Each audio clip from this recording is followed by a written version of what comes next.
Well, thank you so much for joining. Really, really happy we can do this. I mean, we have an amazing view. I just kind of want to start here because Williams is the quintessential British team, started in 1977, long owned until recently by the Williams family, but we're here for your launch in New York. Why New York? I think a couple of aspects of things. It still holds that British heritage to it, but we're owned by Dalton. Dalton, obviously a US firm in how it is, and more than that, I would say if you look at the future of our sport and the direction of travel within our sport, the American market is without question the most important place for us to at least demonstrate here's who we are, and this is what we stand for as a result of things. So for a number of years now, this isn't the first year we've been in New York, it's a repeat of what we were doing before. And what we've been seeing is as Formula One's become more and more popular within really America, and not just America, all over North America, we're really interacting far more with individuals where they start to understand what our sport is and why it means so much to us.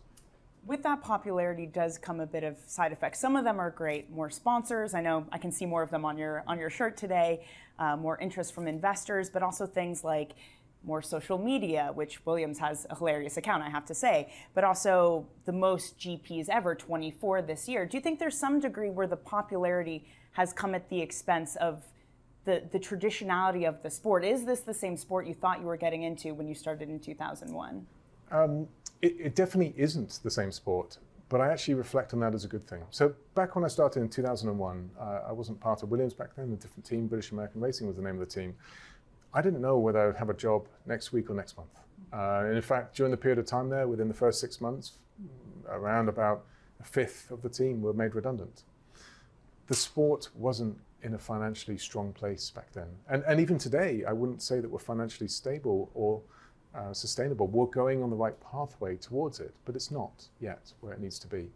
It's a fantastic sport. It's one that's done me incredible service. I've enjoyed every minute of the 20 plus years that I've been inside it.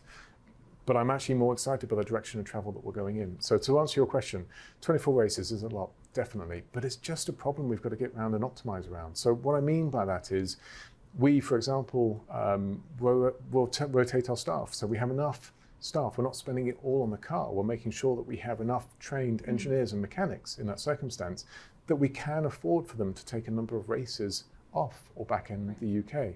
And that creates a more sustainable environment. And that's a choice. It's a choice that you can make with how to spend your finances. That does seem like more spending, though, to do something like that. I know you did get more capital from Dalton. You mentioned that they were your owners at the moment. 2023, another injection of £36 million.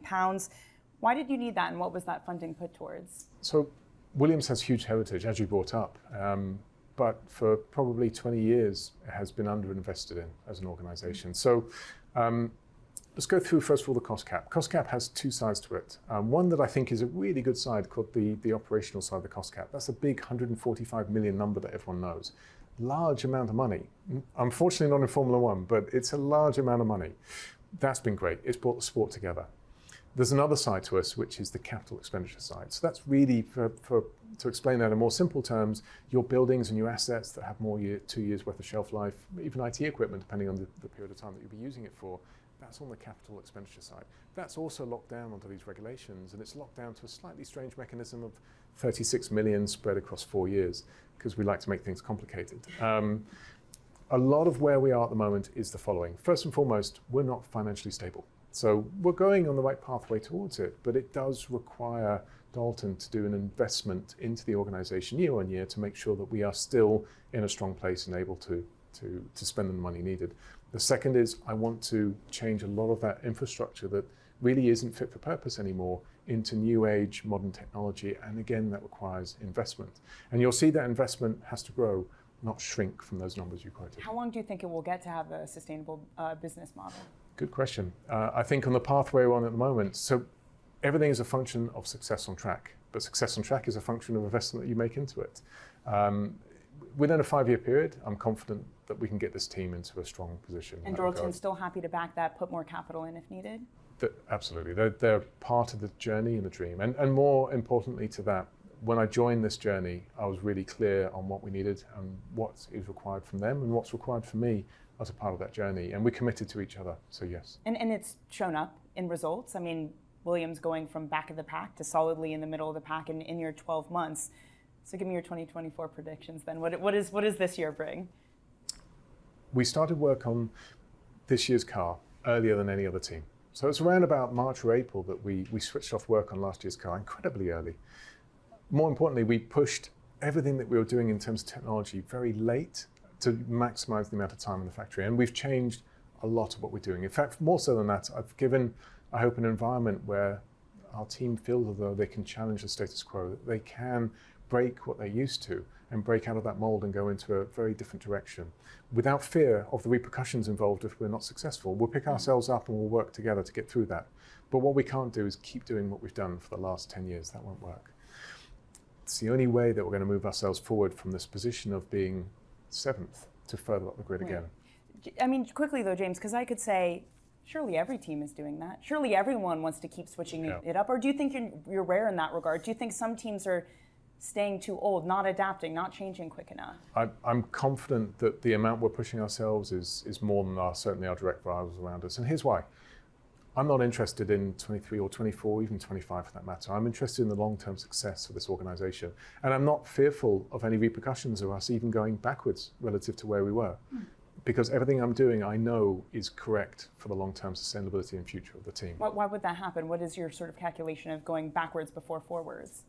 There are a number of elements that if they're not done correctly, so you can do short-term fixes that may produce a little bit of gain, but that's not what's going to help you. What you need to do is dig out really to the foundations and make sure that those are correct. If you put a sticky plaster over the top of it, you'll help yourself short-term. And you may even get a short-term result lead out of it. And then in 1 or 2 years, it will start to falter. Right. And what I was clear on joining and where we are on our pathway is I'm not going to put sticky plasters on this. We're going to properly dig down to the foundations and get rid of what's wrong. I feel like for Bloomberg's American audience, we should just clarify that's a Band-Aid in this land. Correct. That's a Band-Aid. Yeah, it's a really good point. Yeah. It's okay. Both good words, but Band-Aid. Yes. So I'm someone that will never put a single Band-Aid in place. Everything has to be to root. So to answer your question, why aren't others doing it? I've already mentioned that the risks involved in getting this wrong are that we move backwards. And that is almost unacceptable to any organization out there. So you remain in fear of moving backwards, which means often you don't move forwards either at the same time because you're doing the same as everyone else. Interesting. Part of your success though last year, a lot of it is down to Alex as well, putting in really good results. How do you prevent someone like Alex from being poached from a team that needs a second seat?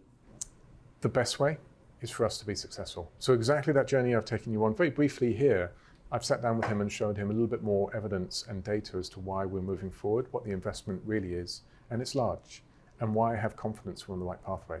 We have to demonstrate to him that we deserve to have him within the team. It's our responsibility to create an environment where a driver of his caliber remains here with us on this journey. And the conversations are going well, is the best way I can put it to you. But the truth behind it is your best protection is be better than all the others around you. And that's what my goal is, and that's what my goal is with him.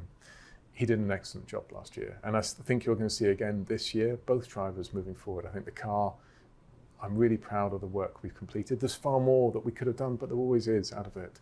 But it will allow Alex to showcase his skills and Logan as well against the world. I say we're Bloomberg, we love data. If you ever want to give us a look into those numbers, we'd be happy to see them. Very good. When it comes to Logan, because his results were lacking, especially in comparison to Alex, you know, he is American, he does bring a certain amount of funding because of that. What is the calculation in keeping him?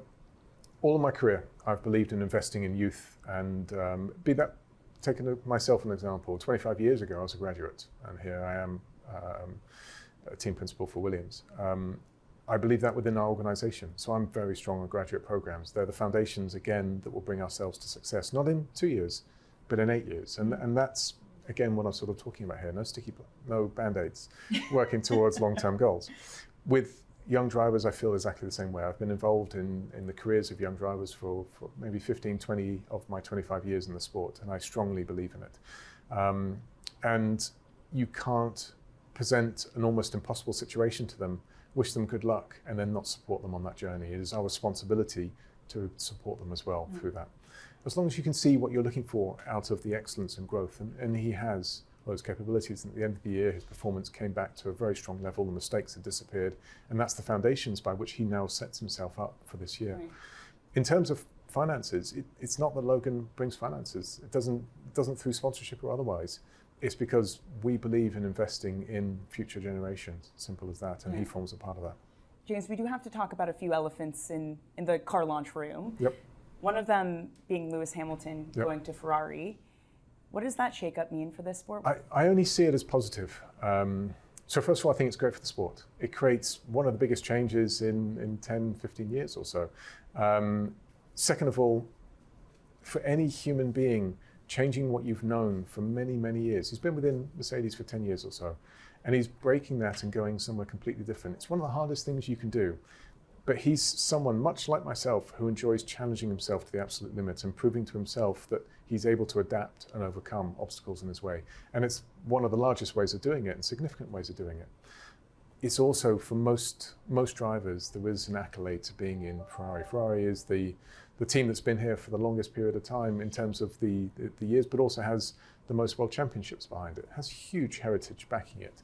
And Lewis wants to challenge himself and what is considered really the most successful team in the sport.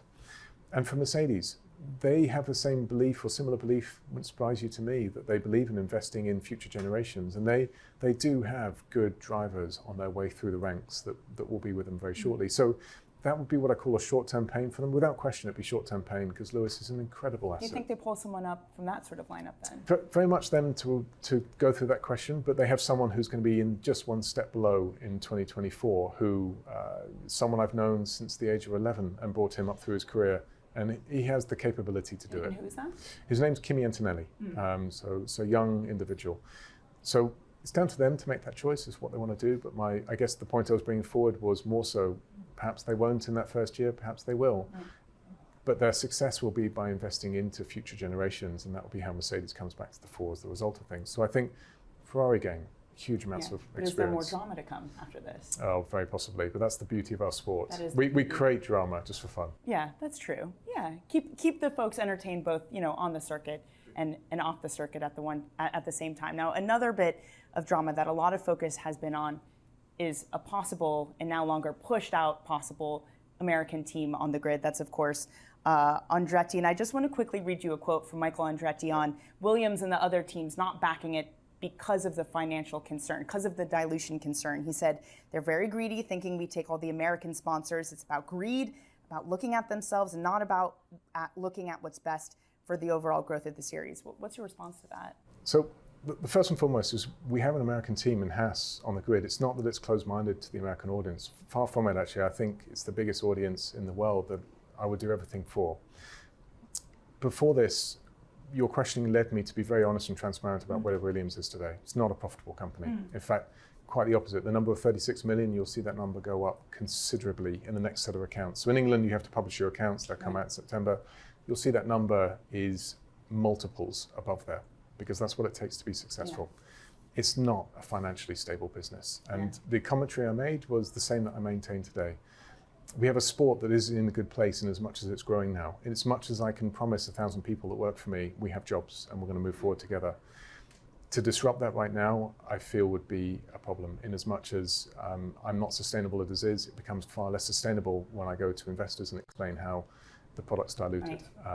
It will make sense from a financial perspective. I did do my homework. I did look up on Company House 17.9 million after tax loss in 2022 to get an idea of what the multiples is. But James, I do have to ask about, again, just one more topic that I do feel quite unfortunate that it all seemed to come together on the launch day of Williams. But that's, of course, these allegations from Christian Horner, and Red Bull's parent company says they're investigating them. Horner, of course, himself has denied those allegations. But does F1 still have a culture problem? That's a hard question to answer in as much as I don't have visual of what happens in every other team. What I can tell you is this. I want an environment. So if we start with female drivers, for many years I've been an advocate and pushing female drivers in sport because we've created an environment that isn't fair. Simple as that. First and foremost, you're asking an 11 or 12-year-old woman to drive with the same capability in terms of muscle or otherwise as men. Muscle develops later, simple as that. The seating position, the way the strength of the steering is completely wrong. And I feel so strongly behind it that I've been working with Susie Wolff on how do we change this and how do we make it better. That's driving. I know I haven't covered off the direct topic there. The sport itself, wind back 20 years ago, male dominated without question. If you had to ask me what makes up a team, it will be white, more than likely, male, more than likely 40 years old, and something in that ballpark. That's changing, and it's only a positive that's changing that result. I can only control what happens within Williams. And what I can do within that environment is open everyone's eyes to this is how we have to be. Because the best ideas don't come from being a closed group of individuals, it comes from diversity. And diversity is diversity of thought, diversity of process as a result of things. These allegations are allegations. I'm afraid I don't have any understanding of what is behind them and the significance of what has happened. All I can say that should this ever happen in our regard, we'll be entirely supportive in terms of fixing it and making sure we have a culture that's accepting of everyone. And as you say, these are allegations, and allegations he's denied. But if the net result of them, again, whatever the result is, were to be Christian Horner leaving the sport, you have here the man who built up Red Bull, the most successful team principal arguably right now. What would that mean? Again, I think it means we all have to look each other in the mirror and make sure that we are posing the right questions internally and acting in a way that we can only be proud of, not today, but in the next 10 years. And on the topic of women in driving, I know you just had a daughter, so first of all, congratulations. Thank you. I want to know, is she going to stay in the family business, you think? Do you think she'll eventually become an F1 driver? I don't know if I can afford that. Surely you can sponsor her or something like that. Indeed. I thought about this before we had a child, because this has been my life. This is it. This is everything. And for those that know me, you'll understand that I put everything into the sport and everything into this environment, at the sacrifice, even to this point, of family. And what I concluded all the way through is I'll support her in any decisions that she wants. Whatever passion she has, I'll help her grow. But I'd like her to make sure that she explores a wealth of activities, be it arts, creativity, music, sport. And when she finds the area that she really enjoys, I'll give her everything from my side to support her in that journey. But if she came to you and said, Dad, you know what, I really want to be a team principal, would you say, yeah, that's a wise choice. Let's go down that route? I'd absolutely support her, yeah. She's already feisty and she's only 13 weeks old, so I have no doubt she'll be good. She'll be very good at it. So I started with New York. I just have to leave it with New York too. The mayor here, Eric Adams, has been very vocal that he would love to see an F1 street circuit here. What do you think about that? Would you like that? Would the drivers like something like that? 100% in support, 100%. You have one of the most iconic, if not the most iconic city in the world, and to have us have the ability to go here with what I think is the best show in the world. I can't wait for that opportunity to arise. More so than that, just yesterday I was running around Central Park because I've enjoyed coming to New York for 20, 30 years. It's a place that I just feel comfortable in, is the best way I can explain it. So I would very much welcome the ability to be here for more than just a few days for a launch, but a race as well. And running around Central Park, are a lot more people recognizing you than ever before? A few more, yeah. I'm not fit enough to run away from them yet, though. So a few more. What is that like to all of a sudden reach celebrity status? I wouldn't call myself a celebrity. There's far more famous people than me in the world. The bit I really enjoy is, normally it's a photo and a signature. I actually enjoy understanding what makes them follow Formula One or Williams or me, whatever it is. I'm actually quite intrigued as to what drives those individuals to go there. This morning, I don't mind saying, but some managed to find me in my hotel, and they were lovely. They were just really, really nervous, and I enjoy that interaction. It's sort of a good part of the sport. Yeah, perfect place to leave it. James, thank you so much. Thank you.